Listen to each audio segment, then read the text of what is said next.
2 videos in one day. Let's go. Actually, this is gonna be a super short video. This is gonna be really, really short. Because today the quote unquote big announcement from Fantasy Flight Games is a repackaged format of the Forgotten Age, part of Arkham Horror, right? So the Forgotten Age is the 3rd cycle in the game. This is one of my personal favorites. This is one I've always enjoyed. I think it's one of the first, if not the first cycles I played.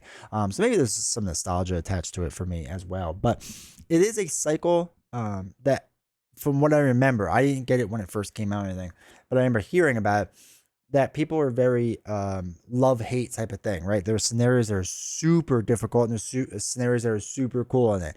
And there were some mechanics that people didn't love. One of the things I remember was the whole exploration and vengeance mechanics. I like them because the whole kind of feel and vibe of this is like a Indiana Jones, Uncharted type thing, right?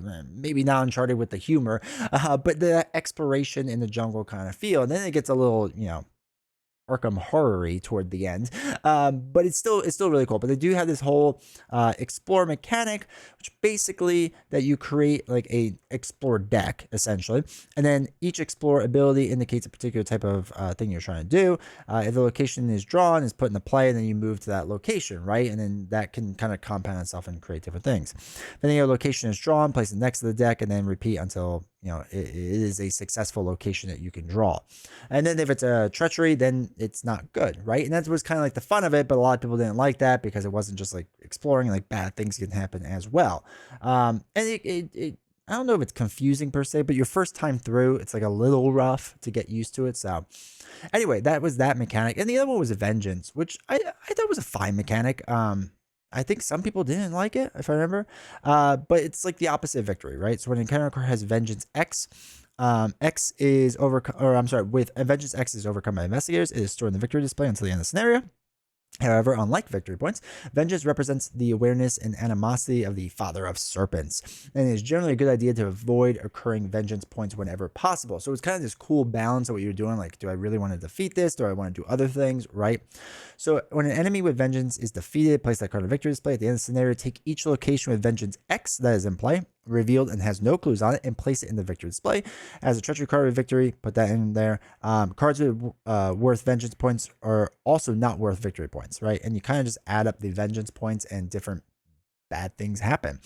So just going through this page really fast. With the investigators, I've played all of them except for Father Mateo. I haven't played Father Mateo, but I played everyone else. I'm a huge Leo Anderson fan. I really like Leo's mechanics in his deck. I think they're pretty basic, but they're fun. At least I think so. So yeah, it's pretty good. I'm pretty sure I've done a video, or I was on a video where I used Leo. I can't remember. He might have been in the Edge of the Earth or something like that. I forgot which, but I'm pretty sure I've used Leo somewhat recently. And there's a video to it. But yeah, anyway, I like Vio. Calvin was pretty good too. I remember liking Calvin as well. But yeah, so this kind of goes in the whole description of it being the the whole jungle landscape and all that fun stuff. And kind of talks about the relics and the different things, and it's a cool way of doing things, right? It's a really cool system overall. This whole section kind of goes a bit into the vengeance keyword. They do not benefit, so Vengeance X does not benefit investigators. Instead, as more and more vengeance points are accumulated over the course of the campaign, your party will incur the wrath of a vicious being that will seek to punish you in increasingly brutal ways. You'll have to think on your feet and know when to fight and when not to in order to survive. It seems like you just generally don't fight it unless you have really good fighters. I never do, and I'm not a good fighter. So there is 8 scenarios overall. They're all in the campaign box. The big thing too is if you are if you have all the old content, there is nothing new here. So there's nothing really for us to get that are old veterans of it. But I know for me as a veteran of this campaign and expansion, I'm excited to go through it again. I kind of use these relaunches as a way to go through campaigns again, because I sometimes forget to, and I don't do it as often as I should. But this one was always a fun one. A lot of people ask me, is this a good one? I think it is. I think it's a big step up in difficulty. But I think it's really good. And the big question I get a lot is, can this be done true solo? And it can.